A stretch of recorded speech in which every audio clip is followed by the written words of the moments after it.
यस्य भूमि प्रमान्तरिक्षमुतोदरं दिवं यश्चक्रे मूर्धानं तस्मै ज्येष्ठाय ब्रह्मणे नमः। मंच पर विराजमान श्रीयुताचार्य मुनि सत्यजित जी, डॉक्टर शारदा जी, पंडित योगेश दत्त जी, अन्य सभी सम्मान्य सुधी श्रोतृगण, यजुर्वेद का जो अंतिम अध्याय जिसका पाठ हुआ आज के पाठ का था वो 21वां अध्याय था और 21वें अध्याय का पहला मंत्र, उस मंत्र का ऋषि सुनश्चेत है, देवता वरुण है और छंद उसका निश्चित गायत्री है। तो ऋषि सुनश्चेत की चर्चा तो बाद में करेंगे, पहले मंत्र के 1-2 पद के अर्थ पर विचार करते हैं। इमं में वरुणश्रुधि हवमद्याच मृडयः त्वामवस्युराचके। मंत्र का यदि एक एक शब्द का अर्थ करें तो बड़ा सरल सा प्रतीत होता है। अन्वय के साथ कर लें। वरुण संबोधन है, मैं इमं हवम श्रुधि, हे वरुण। वरुण देवता से प्रार्थना है क्योंकि मंत्र का देवता वरुण है कि आप मेरी जो पुकार है, मेरी जो प्रार्थना है, मेरा जो निवेदन है उसे सुन लीजिएगा। और किस लिए सुन लीजिएगा, मैं प्रार्थना क्यों कर रहा हूं, मेरे प्रार्थना करने का प्रयोजन क्या है। वो कहता है अद्याच मृडय, मुझे सुखी कर दो, मृडय सुखी कर दो। किंतु कैसे सुखी करना। देखिए, प्रार्थना तो ऐसी है कि प्रार्थना व्यक्ति करता है और जिससे प्रार्थना करते हैं वो उस पर निर्णय कितने समय में लेगा ये तो उसके विवेक के आधार पर है। हमने प्रार्थना की, कहीं भी प्रार्थना पत्र दिया, लोक में हम देखते हैं बहुत सारे प्रार्थना पत्र पढ़े लिखे व्यक्ति देते हैं। किसी की प्रार्थना साल में सुनी गई, किसी की 2 साल में सुनी गई। न्यायालयों में भी जाकर के प्रार्थना करनी होती है और जो हमारा अभिभाषक वकील कागज तैयार करता है उसमें वो ये भी लिखता है कि हमारी प्रार्थना ये है अंत में कि आप इसका निर्णय ये कर दीजिए। तो वो प्रार्थना सुनना, उस पर निर्णय देना जिससे प्रार्थना की जा रही है उसके अधीन है, उसके अधिकार में है। किंतु यहाँ विचित्र बात है, जो प्रार्थना करने वाला है वो आदेश जैसा भी दे रहा है, वैसा कह रहा है अद्याच मृडय, अद्य आज ही सुखी कर दे, मुझे सुख चाहिए। अभी सुख और दुख की बात आप सुन रहे हैं। तो वो कहता है मुझे सुख चाहिए, किंतु कब चाहिए सुख, आज चाहिए। मेरी प्रार्थना आज की है, इस पर निर्णय आज हो। मेरी कामना सुख के लिए है, सुख मिलना चाहिए और आज मिलना चाहिए। वो कहते हैं ना आज नगद है, तो कल की तो बात ही नहीं है। सुख चाहिए और प्रार्थना कर रहे हैं तो देने वाले की देन कब है। किसी ने मांगा कि दे दो कुछ, और आवश्यकता तो 10 रोटी की थी और उसने दे दी 2, तो सोचकर देखिए कि प्रार्थना का लाभ तो कुछ नहीं हुआ। मांगना था 2 का और मिल जाए 10, तब कितनी प्रसन्नता होती है, सुख होता है ना। तो कहता है अद्य मृडय, आज ही सुखी कर दो। छांदस दीर्घ है, अद्य का अद्या हो रहा है कि आज ही सुखी कर दीजिएगा। और क्यों कर दीजिए, त्वाम अवस्युराचके, मैं तुझे पुकार रहा हूं। यदि सुख की आवश्यकता आज नहीं होती और ये धैर्य होता कि मिल जाएगा, जब मिलेगा तो किसी से भी प्रार्थना कर लेते। वरुण से ही प्रार्थना करने की आवश्यकता क्या थी? वरुण से तो प्रार्थना इसलिए की है कि वो आज ही सुख दे देगा। और कैसे सुख दे देगा? वरुण का अर्थ समझ लें, वरुण क्या है। महर्षि दयानंद जी महाराज ने जो वरुण का निर्वचन किया है वो थोड़ा सा अलग किया है दूसरों से। महर्षि कहते हैं ब्रियते भक्तैरिति वरुण। वरुण क्या है? वरुण वो है जो भक्तों के द्वारा वर्ण किया जाता है। उपासक जिसकी उपासना करते हैं, प्रार्थना करने वाले जिससे प्रार्थना करते हैं, जिसका वर्ण करते हैं, चुनते हैं जिसे, तो प्रार्थना करने वालों ने जिसे चुना वो वरुण है। और वृणोति भक्तानिति, अथवा वो भक्त का वर्ण कर लेता, वो भी चुन लेता है भक्त को कि कौन इसका पात्र है कि किसकी प्रार्थना पहले सुनी जाए, किसकी प्रार्थना देर में सुनी जाए, किसकी आज पूर्ति करनी है, किसकी कल पूर्ति करनी है। ये विवेक और ये सामर्थ्य भी उसके पास है।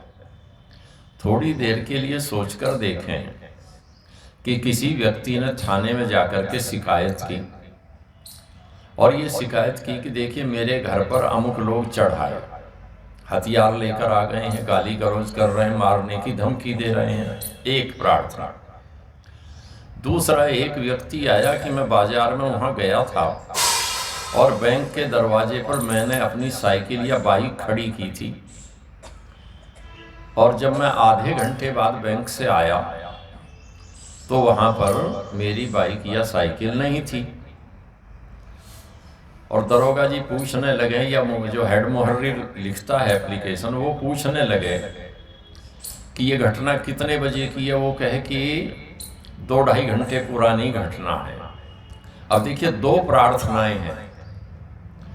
एक प्रार्थना है कि मेरे घर पर चढ़े हुए हैं और मैं बच करके भाग आया हूँ, हथियार लिए हुए हैं, मारने के लिए तैयार हैं।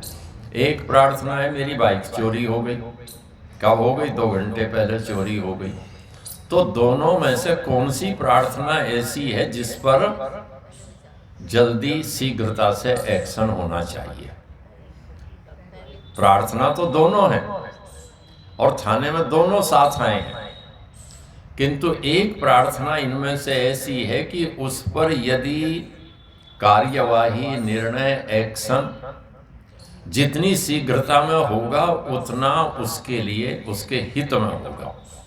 और दूसरी प्रार्थना ऐसी है कि उसमें 2 घंटे बीत गए हैं, 2 घंटे और भी बीत जाएं तो कोई ज़्यादा बड़ी बात नहीं होने वाली। यहाँ हानि की संभावनाएं अधिक हो सकती हैं, तो तुरंत चाहिए। तो ये विवेक भी तो उसके पास होना चाहिए। और ये विवेक किसके पास है? कहते हैं ये विवेक तो उस वरुण के पास है। और क्यों है उसके पास विवेक? देखिए, दुख कहाँ से उत्पन्न हो रहा है? कहेंगे हमारे कर्मों से उत्पन्न हो रहा है, हमारे दोष से उत्पन्न हो रहा है, हमारी बुराइयों के कारण उत्पन्न हो रहा है, या हमारे व्यवहार से उत्पन्न हो रहा है। और कई बार नासमझीपूर्ण व्यवहार है, जैसे बच्चा कर लेता है। दीवार में बोर्ड लगा हुआ है, प्लग लगा है, तो उसमें उंगली फंसा देता है। बारीक छोटे बच्चे की उंगली चली जाती है कहीं कहीं, तो अपने व्यवहार से भी उत्पन्न हो रहा है। तो वरुण क्या है? वारयति दोषादिति वरुण है। उसी में ये सामर्थ्य है कि वो दोष से, बुराई से हटा दे। किंतु प्रार्थना कैसी करें? प्रार्थना करते समय जो प्रार्थना करने वाला है उसकी प्रार्थना की गहराई कितनी है, परिणाम उस पर भी निर्भर करेगा। एक प्रार्थना है धीरे धीरे, हल्के फुल्के हो रही है, चल रही है, चलती रहेगी प्रार्थना।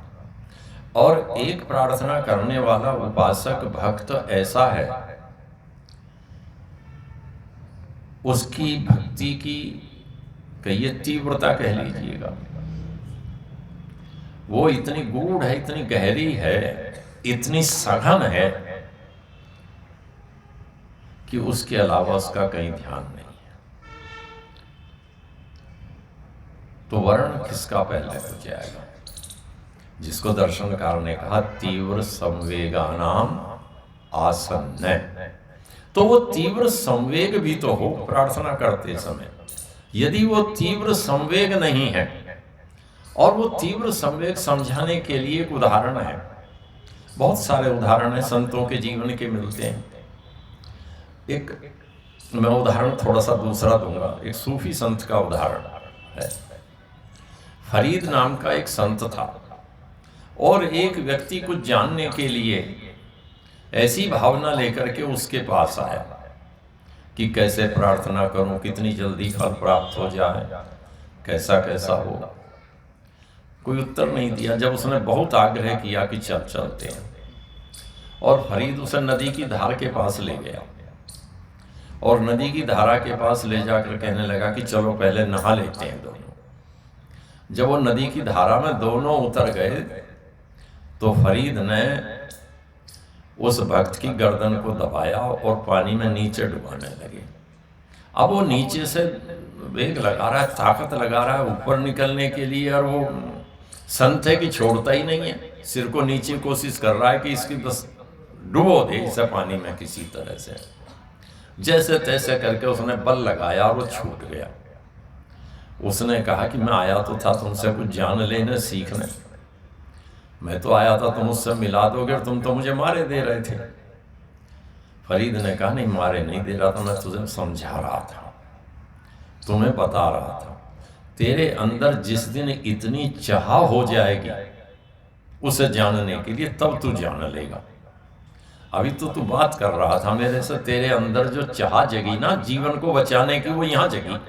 तो जैसे जीवन की चाह यहाँ जगी, इतनी चाह वहां जगा लेगा।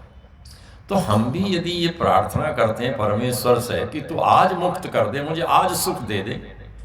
अब आज सुख देने के लिए कम से कम हमारी प्रार्थना में उतना बल हो, हमारी प्रार्थना में उतनी सांद्रता हो, उतनी सघनता हो, और चलते फिरते प्रार्थना हो गई। मुझे एक घटना याद आती है कि हम प्राइमरी विद्यालय में पढ़ते थे, वो बिल्कुल हवन के साथ जोड़ूंगा उनसे। प्राइमरी विद्यालय में पढ़ते थे, और उस समय ऐसा था कि जो अध्यापक थे प्रायः गांवों की पाठशालाओं में वहीं रह जाया करते थे। तो हमारे भी जो हेड मास्टर थे पंडित लेखराज जी शर्मा, वो वहीं रहते थे, गाय रखते थे, और स्कूल में ही सोते थे, गांव से बाहर किनारे पर अकेले। रात को भी बच्चों को पढ़ाते थे। वहाँ रहने का लाभ यही था उन लोगों का, सायंकाल बच्चों को पढ़ा रहे हैं, किसी को रात को एक्स्ट्रा पढ़ा रहे हैं। तो शर्मा जी सारे काम करते थे, और जब विद्यालय हम लोग आते, बच्चे आते थे, तो उस समय वो अपना रामचरितमानस का पाठ कर रहे होते थे।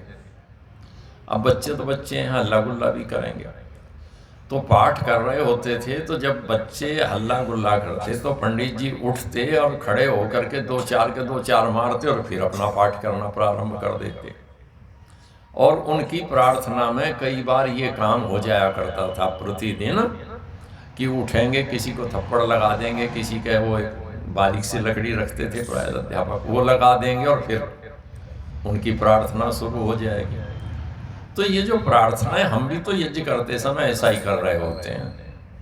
फोन आ गया, फोन सुनने लग रहे हैं बीच में ही, कोई और काम आ गया उसे करने लगे हैं बीच में ही, फिर ध्यान आ गया कि वो उसे ये भी बताया हूँ कि ये भी करना था। चलता है नहीं चलता हमारी प्रार्थना।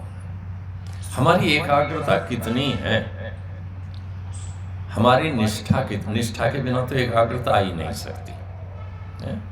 इसीलिए आधा घंटा बैठना मुश्किल हो जाता है, 15 मिनट बैठना मुश्किल हो जाता है। तो प्रार्थना परमेश्वर सुनते हैं, किंतु हम प्रार्थना करें और उतनी सांद्रता के साथ, उतनी सघनता के साथ करें। परमेश्वर से जब प्रार्थना कर रहे हैं तो फिर दुनिया के दूसरे सहारे सब छोड़ दिए।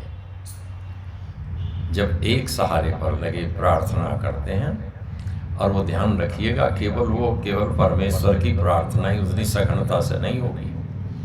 परमेश्वर की प्रार्थना में उतनी सघनता, उतनी तल्लीनता तब आएगी जब जीवन में जिस काम को कर रहे हैं उसमें भी तल्लीनता का अभ्यास हो जाएगा। जीवन का जो भी काम कर रहे हैं उसमें तो हम डूबते नहीं हैं, उस काम को उतनी निष्ठा से, उतने समर्पण से नहीं करते, और 2 मिनट की प्रार्थना को सोचते हैं कि ये उतनी तल्लीनता से हो। तल्लीनता का तो अभ्यास ही नहीं है, समर्पण का तो अभ्यास ही नहीं है। जीवन के प्रत्येक क्षेत्र का समर्पण ही हमारी प्रार्थना में सहायक बनेगा। तो समर्पण के साथ हम प्रार्थना करें तो निश्चित रूप से वो परमेश्वर हमारी प्रार्थना को सुनेगा। जिनका निर्णय होगा उसमें हमारी प्रार्थना का चुनाव भी वो करेगा। अब